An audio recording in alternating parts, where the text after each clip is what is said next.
Selamat pagi Bapak Ibu, Shalom. Shalom. Haleluya. Saya senang bisa ada di tengah Bapak Ibu saudara sekalian. Rasanya sudah 1 tahun gak datang. Karena sakit rindunya.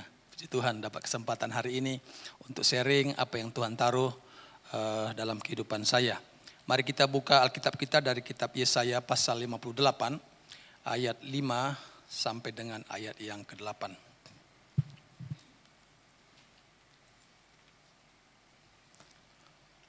Yesaya pasal 58 ayat 5 sampai dengan ayat yang ke-8. Saya baca ayat 5, saudara nanti baca ayat ke-6 sampai ayat 8 kita bergantian. Yesaya pasal 58 ayat 5 sampai dengan ayat yang ke-8. Sungguh-sungguh inikah berpuasa yang kau kehendaki dan mengadakan hari merendahkan diri, jika engkau menundukkan kepala seperti gelagah dan membentangkan kain karung dan abu sebagai lapik tidur.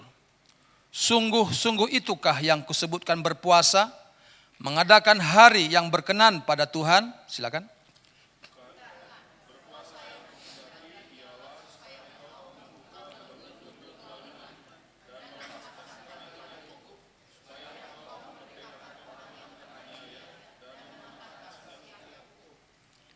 Supaya engkau memecah-mecah rotimu bagi orang yang lapar dan membawa ke rumahmu orang miskin yang tak punya rumah. Dan apabila engkau melihat orang telanjang, supaya engkau memberi dia pakaian dan tidak menyembunyikan diri terhadap saudaramu sendiri. Silakan.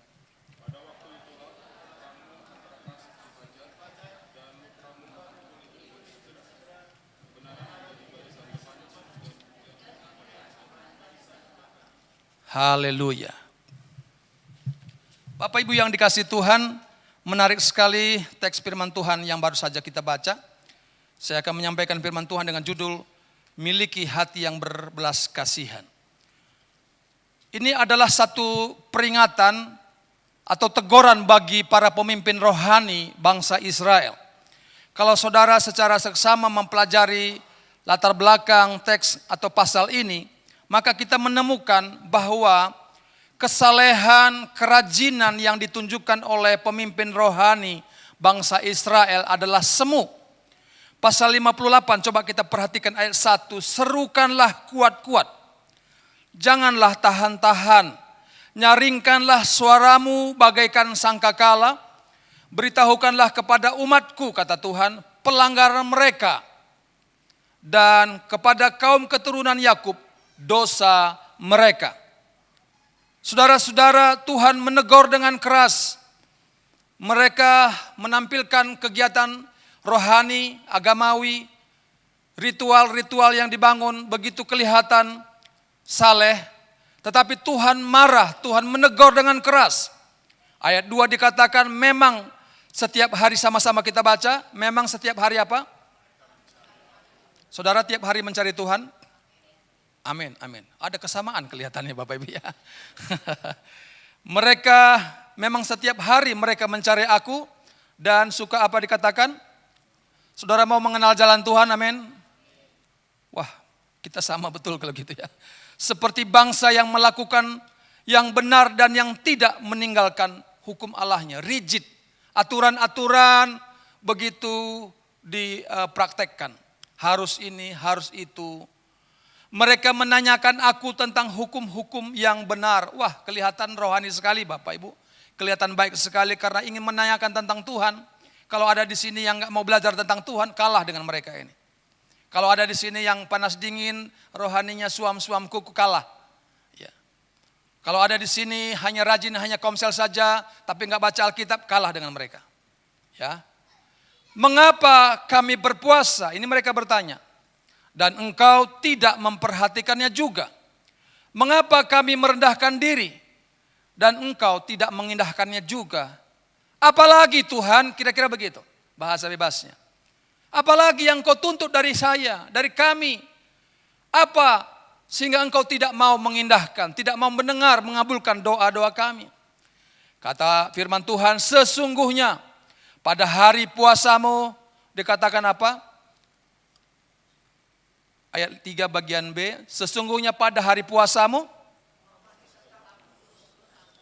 Jadi mereka kelihatan soleh, melakukan ibadah, ritual, tetapi masih berbantah dan berkelahi saudara-saudara. Ayat keempat, kalau ayat 3 dikatakan tadi, sesungguhnya pada hari puasamu, engkau masih tetap mengurus urusanmu.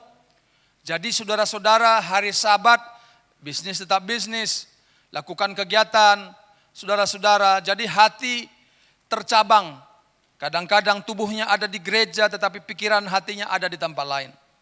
Kamu mendesak buruhmu, mendesak-desak semua buruhmu. Sesungguhnya kamu berpuasa sambil berbantah dan berkelahi, serta memukul dengan tinju dengan tidak semena-mena. Saya dapat video kemarin sangat menyedihkan, seorang pendeta, pengacara juga, yang memukuli istrinya. Ada yang dapat? Oh, cepat sekali saudara ya. Kalau hal buruk itu cepat banget gitu ya. Waduh, saya lihatnya juga, aduh, nggak tahu lagi mau ngomong apa-apa. Dengan caramu berpuasa seperti sekarang ini, suaramu tidak akan didengar di tempat tinggi. Sungguh-sungguh inikah puasa yang kukehendaki, mengadakan hari merendahkan diri. Jika engkau menundukkan kepala seperti gelagah dan membentangkan kain karung dan abu sebagai lapik tidur. Sungguh-sungguh itukah yang kusebutkan berpuasa, mengadakan hari yang berkenan pada Tuhan. Bapak Ibu yang dikasihi Tuhan, kalau saudara teliti nanti secara detail di rumah, apa yang dilakukan oleh umat Tuhan bangsa Israel, termasuk pemimpin rohani, sangat bagus. Namun mengingkari apa yang menjadi kehendak Tuhan berikutnya. Kita lihat di dalam pasal yang sama ayat yang ke-6, Tuhan menjawab di sana, bukan berpuasa yang kukehendaki sama-sama pertama apa? Membuka apa? Belenggu kelaliman. Saudara-saudara, orang-orang ada yang di sekitar kita mengalami terikat. Tuhan tidak hanya secara vertikal kita membangun ibadah kepada Tuhan, tapi Tuhan juga mau secara horizontal. Kiri kanan kita yang sedang terbelenggu, jangan biarkan mereka sama ketika kita datang dan pulang. Kita harus membuat mereka mengalami perubahan. Yang percaya katakan amin. Orang-orang yang ibadahnya didengar oleh Tuhan, pujian penyembahannya yang naik kepada Tuhan, bukan karena hanya suara yang sudah ditata, musik yang sudah disinkronkan, tetapi ada satu perbuatan, tindakan, melakukan kehendak Tuhan. Apa itu? Pertama, membuka belenggu. Sama-sama katakan, membuka belenggu. Sama-sama katakan, membuka belenggu. Belenggu kelaliman. Orang-orang yang tidak tahu jalannya, di mana dia menuju kebinasaan. Mereka sedang dibelenggu oleh narkoba. Ini Pak Ginting ahlinya ini, bahas tentang ini. Tapi saya singgung aja Pak ya. Orang yang dibelenggu dengan seks bebas. Orang dibelenggu dengan minuman alkohol. Orang dibelenggu dengan judi, saudara-saudara. Yang penting saya mah beribadah. Saya menyembah Tuhan. Saya merasakan roh Tuhan luar biasa. Siapa bilang? Saudara-saudara, kadang-kadang kita berhenti di situ. Saya sudah memberikan persembahan di gereja, saya sudah jadi kolektan, saya sudah jadi aser, saya sudah masuk hospitality pendeta, saya sudah mimpin pujian, saya sudah singer, saya sudah main musik. Tunggu dulu, itu kan pikiran saudara dan pikiran saya. Kita harus kembali kepada firman Tuhan yang percaya kata amin. Pak Yusuf pagi-pagi jangan marah-marah dong gitu ya. Siapa suruh datang dari Medan ke sini saudara-saudara. Loh ini serius saudara-saudara. Iya. Dengan baju yang matching bagus semua. Saudara, saya gak negur saudara loh ini hanya cerita aja. Saya senang sekali karena bagus, indah semua saudara. Saya begitu datang langsung disambut kayak malaikat saudara-saudara. Wah luar biasa. Tapi Tuhan tegur saya jangan berhenti di sini. Amin Bapak Ibu ya. Semua yang dilakukan bagus, jangan berpikir Pak Yusuf tegur kita. Enggak, bukan itu. Puji saudara, saya puji. Saya sangat bersyukur. Tapi Tuhan tegur saya, jangan berhenti di sini. Ibadahnya sudah menarik, menyenangkan. Apakah itu berpengaruh orang sekeliling kita? Saudara ada di lantai berapa ini? Di apa ini? Di hotel lagi. Di mall apa? Mall Kings, lantai 15. Ada lantai 1 sampai lantai 14, betul? Atau ada lagi bawahnya lagi enggak? Enggak ada, ya karena saya enggak tahu maka saya tanya. Apakah kehadiran ibadah saudara berpengaruh kepada lantai 1, lantai 2, lantai 3, lantai 4? Hitung sendiri. Berpengaruh tidak? Iya Pak, saya madatin parkir begitu ya. Itu bukan pengaruh saudara-saudara. Saya minta maaf, saya memang gak jarang ke sini, tapi saya ketika naik ke atas nih, lumayan juga nih muter-muter gitu ya. Kalau saya bawa mobil yang lebih kecil lebih mudah. Ini bawa lebih gede, istri saya bilang ada lebih nyaman, saya kata, tuh putar gini, aduh. Takut kesenggol. Tuhan bilang jangan kamu mikir kesenggol, lihat sekelilingnya. Mereka sedang menuju kebinasaan, mereka yang terikat dengan dosa. Jangan nyaman saja beribadah di sini. Waduh, saya lihat tadi semua, saya iri juga. Aduh Cimahi kapan begini ya? Saya ke ruang sana ada ada toilet yang bagus, ada sopanya. Aduh, Pak Herbert mesti ke Cimahi itu supaya hatinya tergerak. Lihat tempat itu makan, nyaman sekali semua. Saya bilang Tuhan, tapi saya harus sampaikan saudara, bahwa Tuhan tidak mau hanya sekedar berhenti ibadah yang demikian. Tuhan mau supaya kita membuka belenggu kelaliman, lalu melepaskan tali-tali kuk, apa yang menekan, mengikat. Tahukah saudara ada orang diam-diam di sana, sedang putus asa, dia berpikir saya mau ke mall, saya mencari penghiburan. Ada istilah baru namanya healing gitu ya. Betul ya healing ya. Healingnya ke mall. Saya kalau ngobrol dengan istri saya, kamu mau ke pantai atau ke mall? Dia jawabnya apa kira-kira Bapak Ibu? Ke mall. Aduh. Saudara-saudara yang kasih Tuhan, walaupun gak beli apa-apa, yang penting jalan-jalan. Cucu saya bilang, opa, aku juga mau ikut cuci mata, kata gitu ya. Bayangkan cucu umur 5 tahun, 4 tahun, sebentar lagi September 5 tahun. Udah ngerti cuci mata, aduh. Saya bilang, mau jelas kalau mata kamu dicuci itu berbahaya gitu ya. Bapak Ibu yang dikasih Tuhan, mereka yang sedang berdiam di situ bukan karena merenung, bukan. Dia mau mengakhiri hidupnya. Ada yang peduli gak? Gak ada kan? Ku sembah kau Tuhan. Ada malaikat Tuhan turun naik. Turun naik apaan? Kita hanya menina-bobokkan. Ya. Wah, saya nyaman, saya senang. Jangan berpikir hanya kita yang senang. Kita harus berpikir apakah Tuhan senang lewat ibadah kita. Yang percaya kata amin. Beri kemuliaan bagi nama Tuhan Yesus. Haleluya.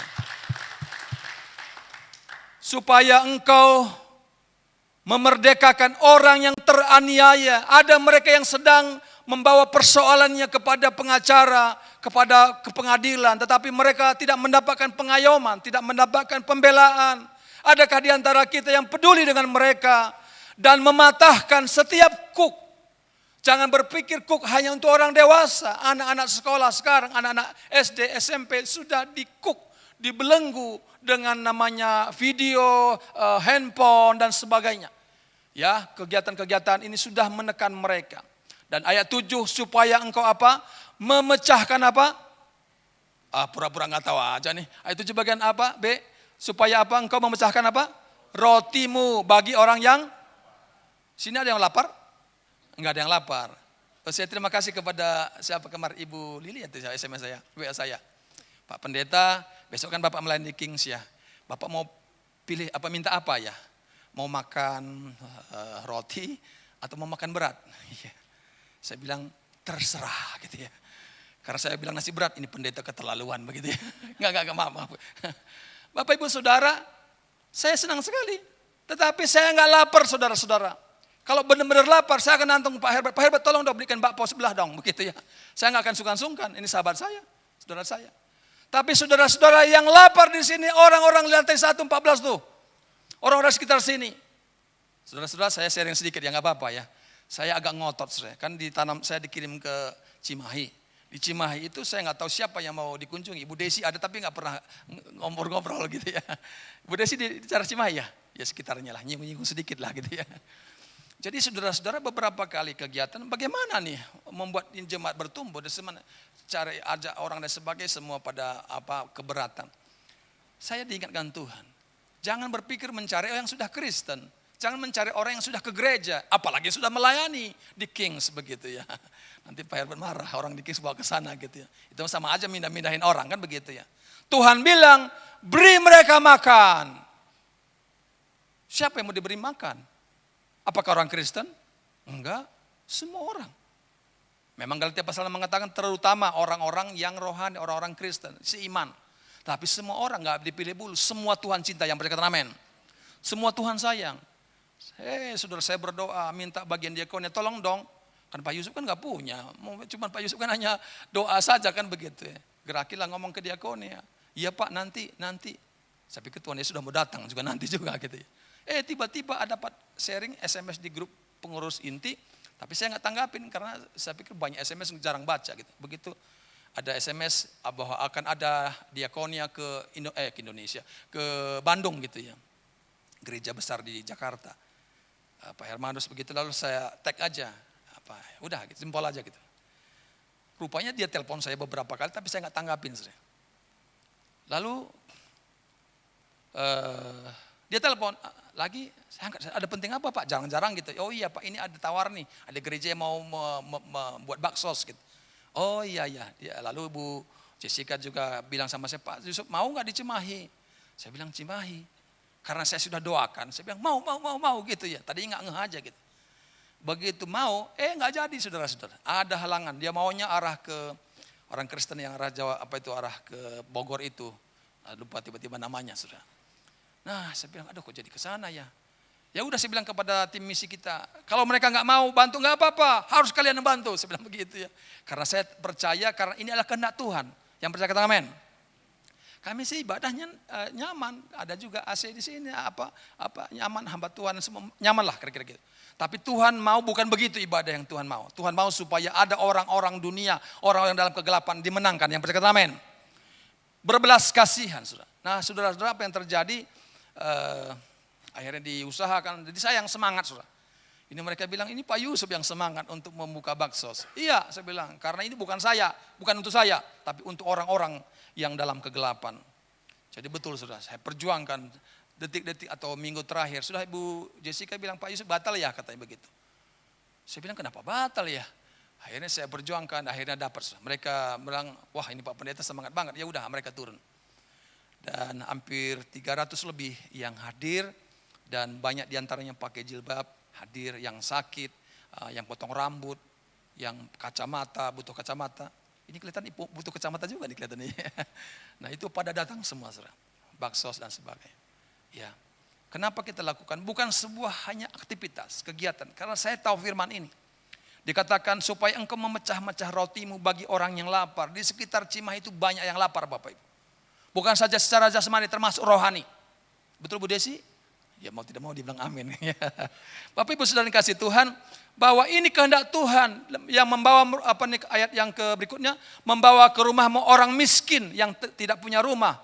Apabila engkau melihat orang telanjang supaya engkau memberi dia pakaian dan tidak menyembunyikan diri terhadap saudaramu sendiri. Saya menangis, tapi nangis sukacita setelah baksos ada tukang gojek. Tukang gojek rupanya ngantar orang datang untuk dapat baksos. Beberapa minggu kemudian dia datang ke gereja kita. Dia bilang, Pak, saya nggak tahu. Saya memang udah berapa kali ngantar orang ke sini. Tapi saya nggak pernah masuk ke sini. Saya nggak tergerak. Tapi hari ini saya tergerak. Dia orang Bogor tapi kerja di Bandung gitu ya. Sebagai tukang ojek. Dia menangis selama ibadah. Dia bilang, dorongan dalam hati saya udah jauh dari Tuhan. Ya, Tuhan bilang harus kamu masuk. Kamu hanya ngantar orang. Sekarang kamu masuk di dalam. Kamu masuk di dalam. Akhirnya saya masuk. Akhirnya dia berusaha untuk ketemu dengan saya di tengah-tengah kesibukan banyak pelayanan. Dia berkata, Pak Pendeta, saya merasa diberkati oleh Tuhan. Karena apa? Di tempat ini saya sudah berapa kali ngantar orang. Tapi dorongan terus dalam hati saya, kamu harus masuk, kamu harus masuk. Akhirnya saya masuk. Dan damai sejahtera memenuhi saya.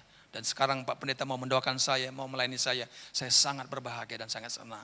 Saudara tahu, ketika kita mentaati firman Tuhan, jiwa-jiwa Tuhan akan kirim. Beri kemuliaan bagi nama Tuhan Yesus. Haleluya, haleluya. Ketika kita melakukan ini ada janji Tuhan ayat 8. Bisa tunjukkan? Pada waktu itu apa?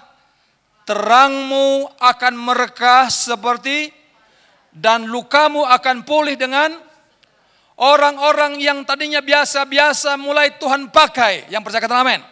Orang-orang yang tadi mengalami sakit dan luka disembuhkan Tuhan. Yang percaya kata amin. Kebenaran menjadi barisan di depanmu dan kemuliaan Tuhan barisan belakangmu. Artinya ada pengurapan Tuhan turun atas kehidupan kita. Amin. Ketika kita bukan hanya membangun ibadah penyembahan kita, mengenal Tuhan lebih dalam. Tapi kita juga melakukan apa yang Tuhan kehendaki. Di mana kita membuka belenggu-belenggu kelaliman. Melepaskan tali-tali kuk. Memerdekakan orang yang teraniaya. Dan seterusnya saudara-saudara memecahkan roti bagi orang yang lapar. membawa ke rumahmu orang miskin dan seterusnya. Janji Tuhan ayat 8. Pada waktu itulah terangmu akan merekah seperti fajar. Lukamu akan pulih dengan segera. Kebenaran menjadi barisan depan. Kemuliaan Tuhan menjadi barisan belakangmu. Beri kemuliaan bagi nama Tuhan Yesus. Haleluya. Haleluya. Bukan hanya itu janji Tuhan. Yang pertama terang akan merekah. Yang kedua luka disembuhkan. Kalau ada yang luka-luka yang gak kelihatan dari luar. Tapi dalamnya ada luka. Karena omongan mertua, karena omongan anak, karena omongan pasangan. Luka disembunyikan. Kalau shalom, haleluya. Tapi dalamnya luka.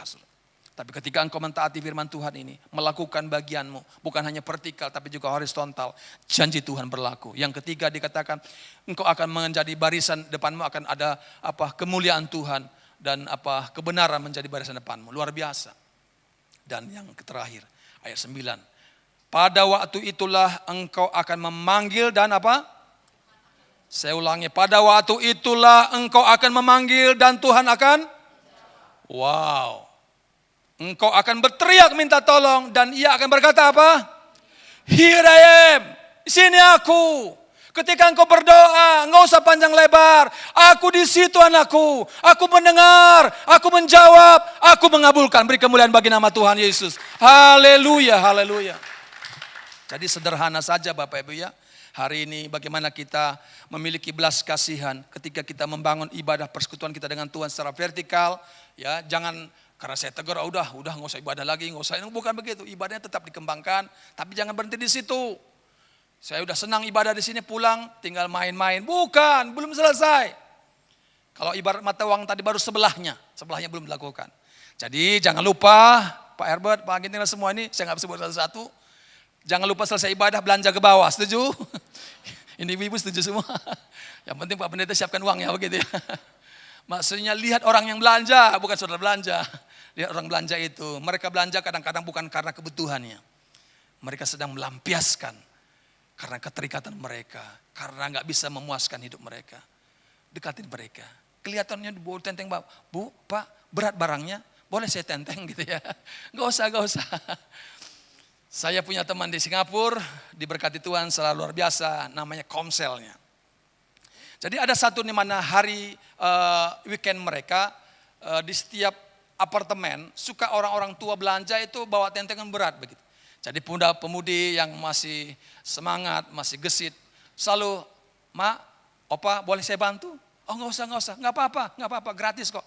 "Oh iya, boleh, masukin di lift sampai dan ke kamar sekali." Besok lagi begitu. "Dek, emang adik di mana tinggalnya?" "Apartemen ini, Edi." "Oh ya.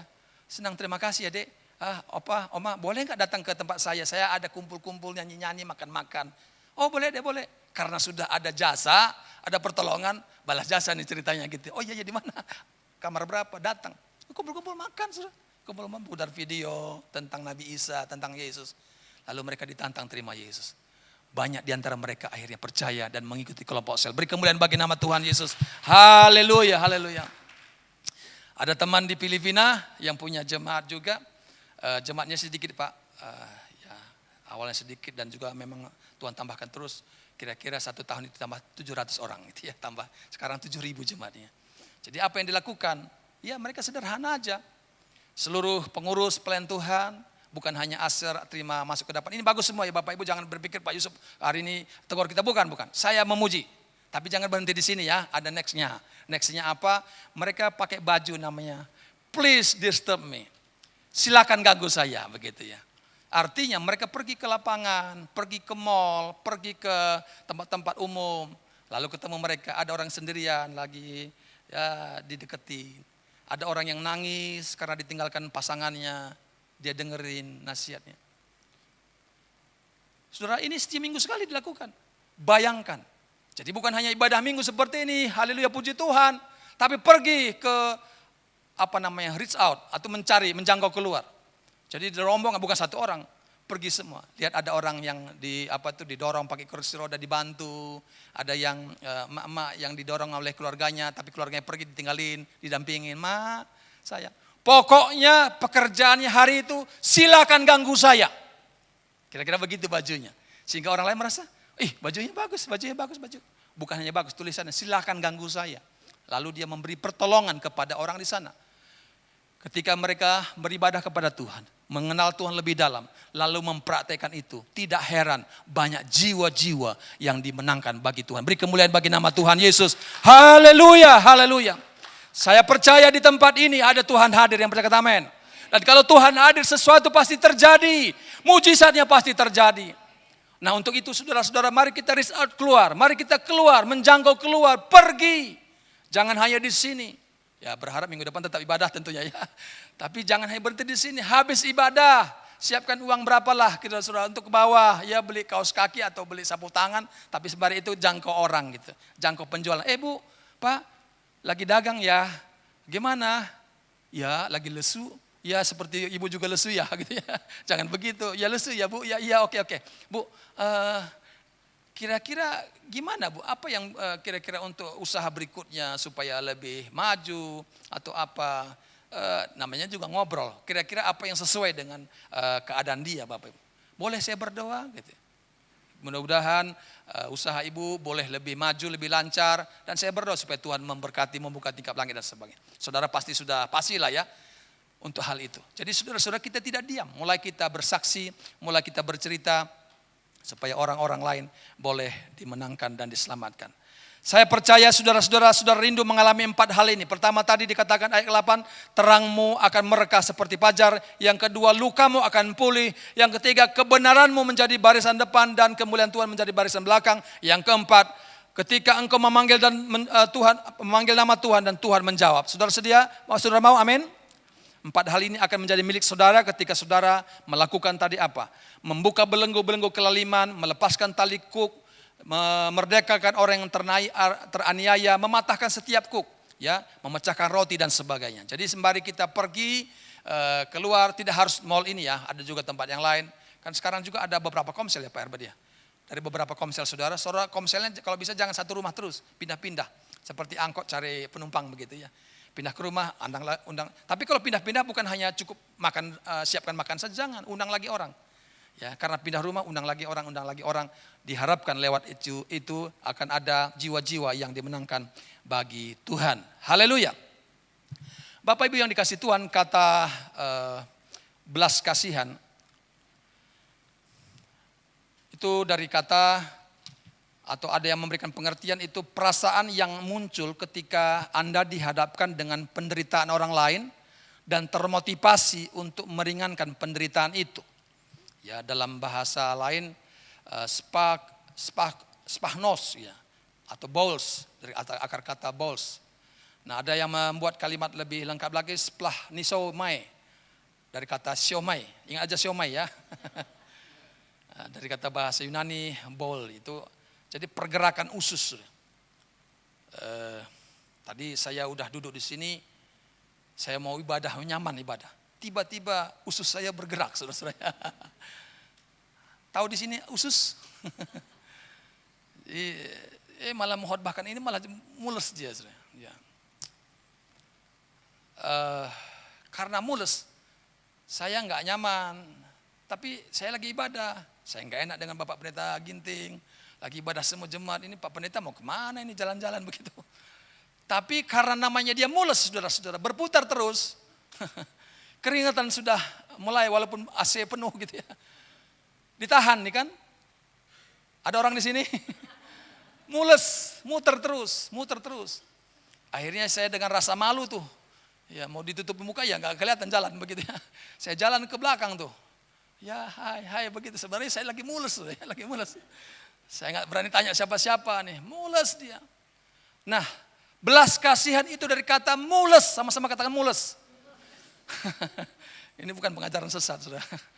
Mules artinya dia nggak bisa diam. Karena ada orang bilang, aduh kasihan ya, lihat orang itu minta-minta. Kasihan dia, orang itu fakir miskin. Kasihan dia tidak punya rumah. Kasihan itu namanya simpati. Tetapi kalau namanya empati, dia masuk dalam keadaan orang itu, dia masuk dalam pikiran orang itu, dia berbelas kasihan. Bukan titik di situ, tetapi dia ada action. Ya, jadi kata ini sebenarnya saudara-saudara pergerakan ini mendorong kita tidak bisa diam. Mungkin bahasa Sundanya kebelet, tahu kebelet? Bahasa Sundanya betul ya? Atau apa bahasa Sundanya Pak? Kalau orang mules gitu apa bahasa Sunda? Supaya betul-betul masuk nih. Saya kebelet juga, ngerti ya? Siapa yang pernah di sini kebelet? Semua? Iya. Ya. Untung tadi enggak lagi khotbah Pak. Kalau lagi khotbah kebelet pasti saya percepat khotbahnya gitu ya. Karena kebeletnya sudah selesai saya perpanjang walaupun saudara marah gitu ya. Bapak Ibu yang dikasih Tuhan, orang yang berbelas kasihan di sini bukan hanya ide, tetapi action, tindakan, kebelet. Ya gitu ya. Orang yang kebelet nggak mungkin dia diam.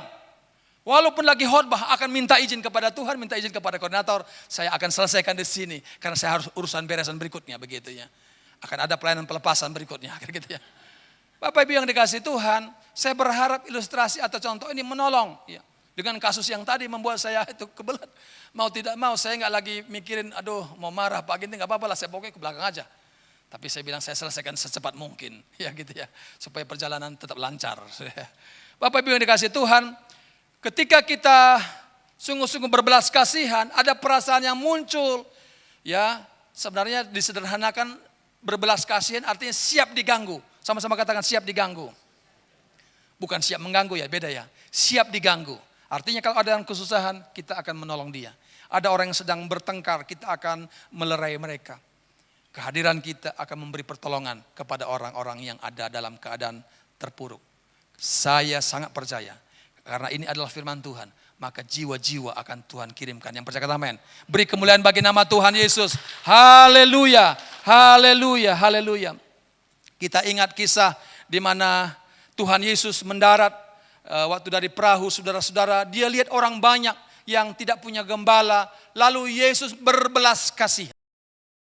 Belas kasihan di sini dari kata tadi kebelet tadi, dia tidak hanya diam, tetapi dia langsung turun, memberikan pengajaran kepada mereka, dia mendidik mereka, menyampaikan pengajaran surgawi. Bukan hanya itu. Ketika Yesus masuk ke kota Yeriko, saya nggak baca lagi ayatnya saudara-saudara, dia lihat ada orang buta sedang berteriak-berteriak, Yesus anak Daud, Yesus anak Daud, Yesus anak Daud. Dan murid-murid bilang, diam, jangan ganggu dia. Dia sibuk, dia punya pelayanan sangat banyak, gak boleh dia ganggu. Yesus anak Daud, Yesus anak Daud. Yesus bilang, lalu Yesus berhenti. Tolong panggil dia. Dia mau apa? Saudara-saudara, Yesus yang sudah punya agenda sesibuk mungkin pun bisa merubah agendanya karena ada orang yang berteriak, ada orang yang membutuhkan pertolongan. Saudara masih bersama saya, amin? Pak, saya kan sibuk, saya kan wanita karir, marketplace, saya ini hamba Tuhan. Luar biasa dia pakai Tuhan. Pak, masih banyak hamba Tuhan lain, udah. Oh, saudara-saudara enggak melakukan kehendak Tuhan. Satu kali perjalanan saudara-saudara diceritakan oleh Yesus di mana orang Lewi lewat di sebelah itu ada orang yang baru dirampok saudara-saudara. Udah sekarat, hampir mati, belum mati sih, hampir mati. Si imam berkata, saya kan pemimpin rohani, saya punya jadwal memimpin pujian, bukan memimpin pujian. Saya jadwal khotbah saudara-saudara. Saya akan jadwal untuk memimpin ibadah. Lewat aja. Oh saudara-saudara. Lalu orang Lewi, orang-orang makan dari rumah Tuhan ya, orang Lewi itu hamba-hamba Tuhan ya, pemimpin rohani. Dia juga lihat, pasti dia lihat itu orang yang sedang terpapar ya. Dia lihat juga lewat lagi dia saudara.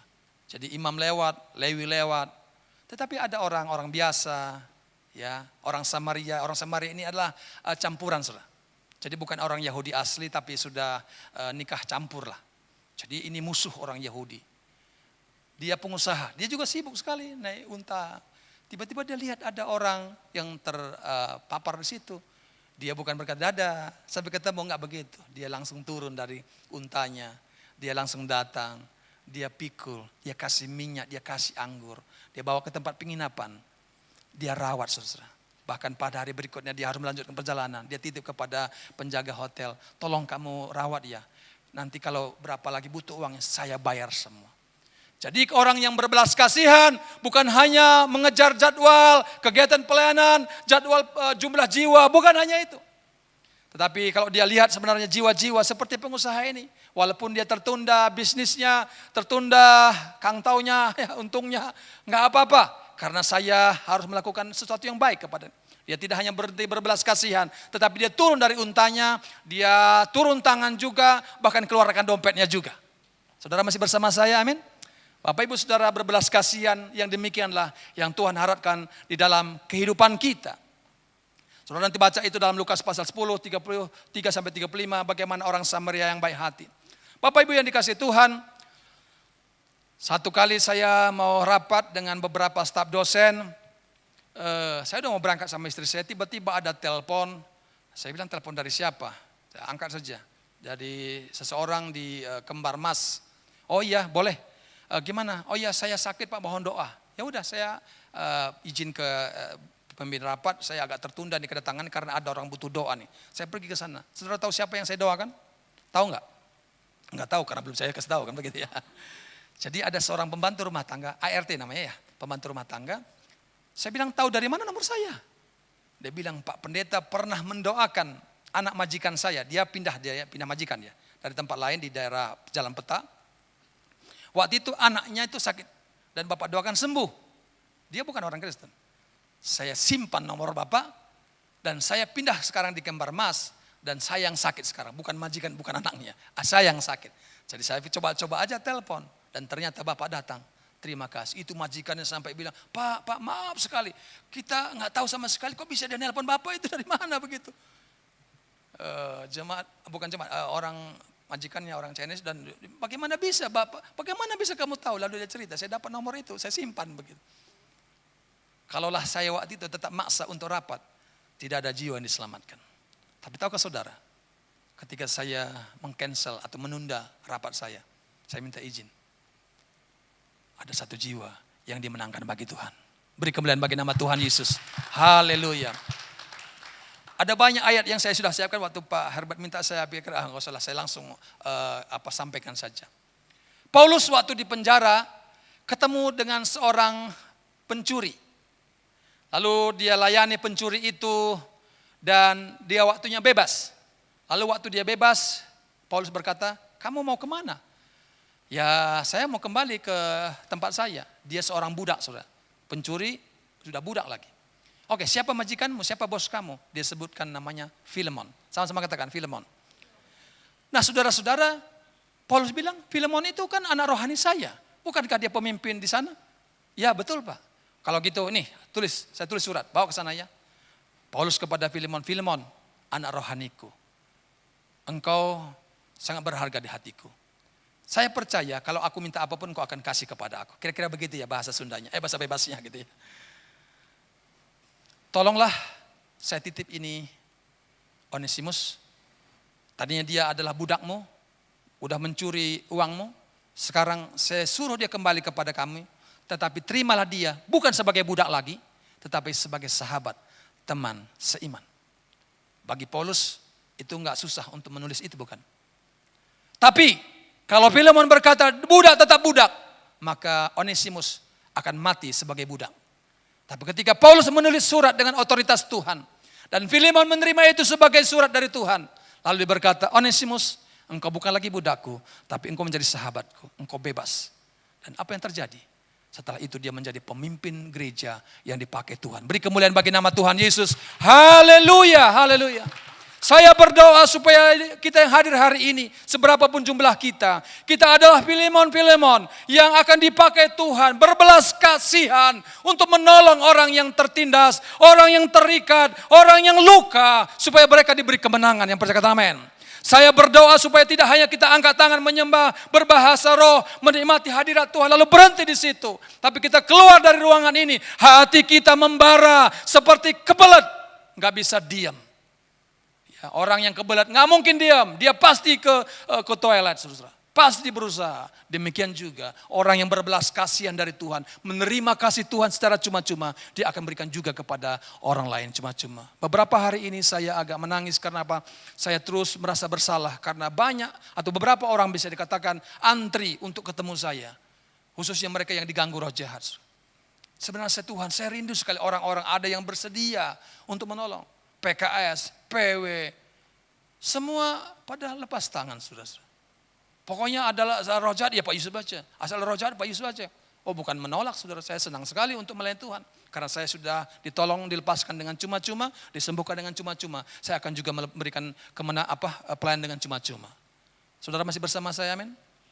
Seberapa di antara kita berkata hari ini, saya tidak hanya akan beribadah, menyembah Tuhan, itu harus memuji Tuhan, belajar firman. Tapi saya juga akan mempraktekkan.